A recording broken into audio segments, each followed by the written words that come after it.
Welcome back, everybody. The Market Update Desk, June 18th, with Scott Riley and Mortgage One.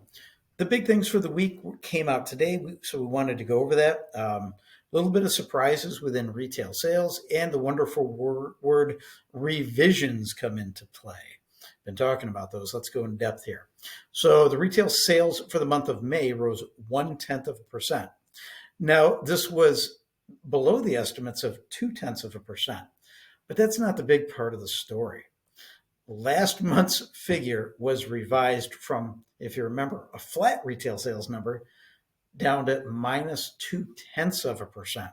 So in reality, we're 0.3 off what the market expected. Those are big differences that are coming out now within these revisions. Now that's the headline number. The core retail sales. Now that actually gets plugged into GDP, which is a very important component when it comes to fiscal policy and Fed's decisions on monetary policy for lightening or tightening policy. So that rose 0.4%, which was beneath the estimates of 0.5 or 0.5%.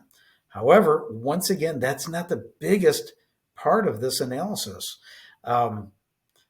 Last month's figure was revised lower from an already very weak number, negative 0.3%, to a negative 0.5%.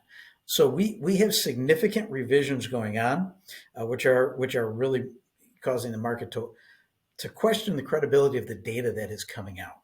Now, for some perspective, retail sales fell through the first 5 months of 24. It's only up 0.3%, showing the consumer spending is definitely slowing, waning, changing the direction of where it's going. Now, compare that with the first 5 months of 2019, which was up not a fraction of a percent, but up a whole 4%.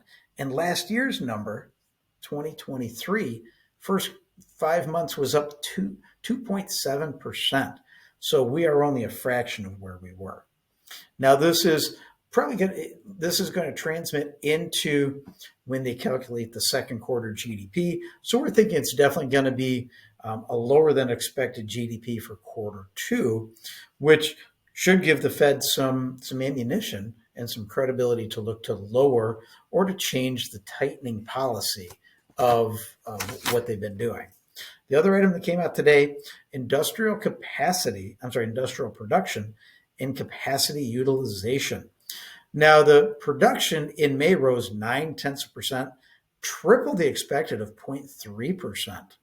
Now, that big beat definitely tempered the cool retail sales numbers. So we're kind of flat on the whole day for both mortgage-backed securities and the 10-year Treasury. On the flip side of that, capacity utilization, or in other words, how maxed out factories are, rose from a reading of the previous month of 78.2% to 78.7%. Granted, this is slightly higher, but readings below 80% show factories are being definitely underutilized. So that hopefully can relieve some of the pressure that is also within inflation because there's capacity at factories, meaning we're not going to have a inventory problem of items. Now, Lennar, which is one of the biggest home builders in the country, reported their earnings yesterday, and they showed a beat both on top and bottom line numbers. Now, you'd think that'd be a real positive for the stock price, but that actually took a dip.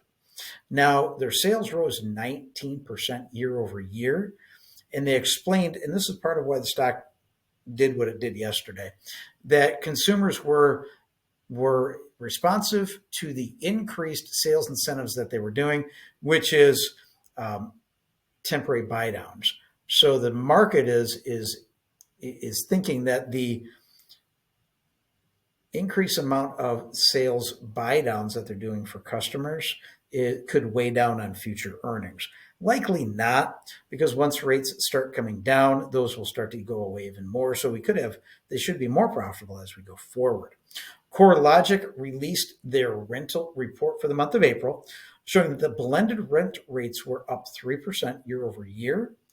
And that's down from 3.4% in the previous reading. That's good news for the shelter costs, which flow through to inflationary numbers, such as consumer price index and personal consumption expenditure. Now, today started about 20 minutes ago.